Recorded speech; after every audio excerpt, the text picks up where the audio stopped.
Hello, I'm Deborah Sims. I'm a CLL patient from Melbourne in Australia, here at ASH for Lymphoma Australia and the Lymphoma Coalition. And I'm here with one of my former doctors now, Dr John Gribben from Barts Hospital in London, who's the president of the European Haematology Association this year.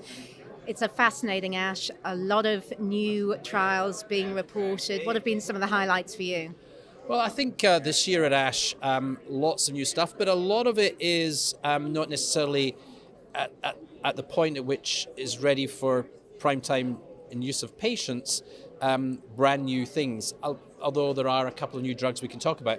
But a lot of it, of course, reinforcement of things we already knew. So why is that important? Well, often with these new agents we've had, particularly in CLL, they're published at a time when the follow-up is so short.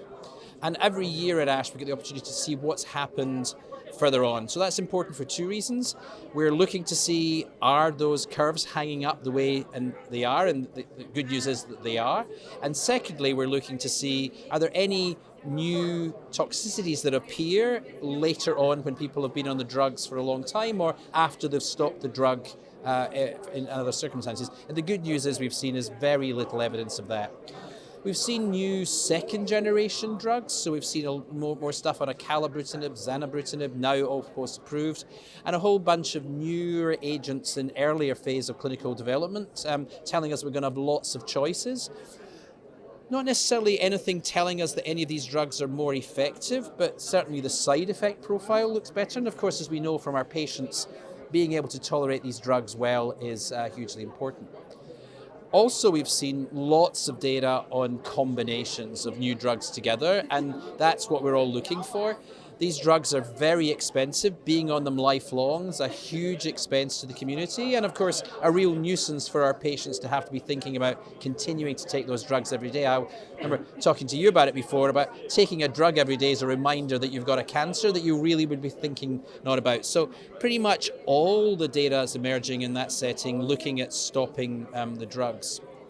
In the lymphomas, less kind of new breakthroughs the way we've already seen in CLL, and a bit more of kind of incrementally looking to improve on where we are. And of course a lot of stuff on looking at subsets of patients that may respond in a different way. But of course the excitement in the lymphoma field remains the use of the CAR-Ts. And again, what we're seeing here is longer follow-up data showing us that very long plateau looking to be sustained, so that I think we can really say now that CAR-Ts for diffuse large B-cell lymphoma are being offered with curative intent. We're seeing much more on the CAR-Ts in the other subgroups of lymphomas, which we knew would respond, but we haven't got a license to be able to use yet. So follicular lymphoma, CLL itself, where we're expecting to see a license this year, mantle cell lymphoma, really exciting data emerging. So what we're looking for now is how can we make the CAR-T cells safer? How can we make them more accessible? And we're hoping, of course, that by having multiple products out there, we'll be able to have the costs come down somehow. We're looking to see how we can overcome some of the manufacturing issues, and we're looking to see, can we identify subgroups, those subgroups of patients who are not going to do well, to think what do we have to do differently to make CAR-T cells even more effective? I have to say, for me as a patient, it is such, it's an exciting time to be at ASH and to, as you say, see all these novel therapies that are coming through, to see that CAR-T that is, terrified us a year ago, that they're finding ways around cytokine release syndrome, and even with just the addition of steroids. So I've been quite a few sessions where it's just fantastic. It's a very fascinating field because, of course, we had for some time thought that we didn't want to come in with preventing the cytokine release. We didn't want to be adding steroids because we thought it would damp the responses. What we're now able to clearly understand is you don't need cytokine release syndrome to be able to have an effective CAR-T.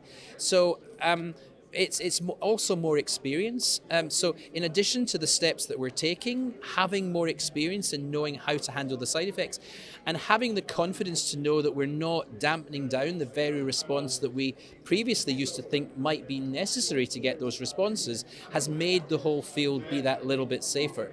What's also exciting is the real-world data emerging that's showing that the results in clinical trials can be reproduced in real world, often when the patient population included those who weren't even eligible for the trials. And so often you're thinking, well, you could achieve that if you fulfill those narrow eligibility criteria to get into the studies, but the real world data emerging with quite large numbers now that we've seen here, really demonstrating this can be effective.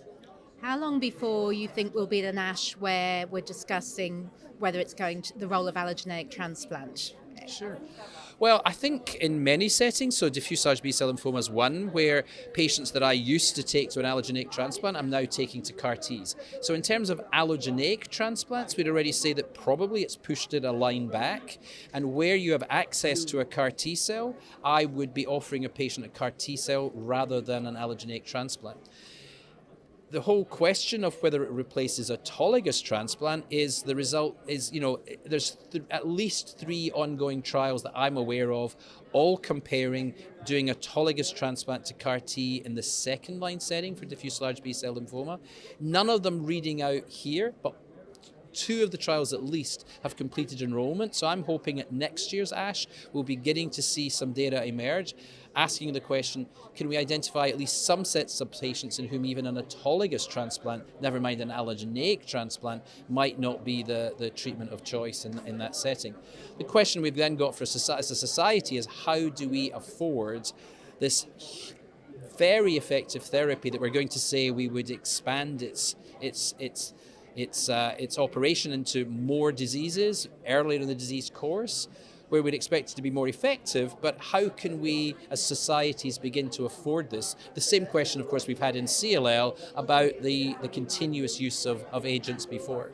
And in CLL at the moment it's not as effective as it is in the acute leukemias. And is that because CLL, we do have T-cell deficiencies to start with? I think the new data emerging, in particular when you add in ibrutinib at the time you collect the cells, and particularly when you follow it over. So we saw data from Seattle last year. We're seeing data from Juno this year in their trials, suggesting that this way of overcoming the exhaustion or the fact that these T cells don't work in CLL patients so well, I've absolutely no doubt that's a contributing factor. Not in patients, but in mouse models. My group presented some data yesterday, clearly demonstrating that we can use these agents to improve the efficacy of CARs in mouse models. So I think it's absolutely clear that healthier T cells can be generated. We're also, of course, talking now about groups of patients who never have been exposed to chemotherapy, and then we'll begin to answer the question, how much of the defects of the function are from the FCR treatment rather than just from the CLL itself. I think there's a contribution of both, but it's really heartening to see that maybe I do believe we're entering into an era where chemotherapy is gone in that disease, and we're just praying for the time that it's gone in other diseases too. Well, I feel in safe hands here. ASH, fantastic news coming out, and we'll be having lots of videos over the next few days. Dr. John Gribben, thank you so much for joining us. Thank you.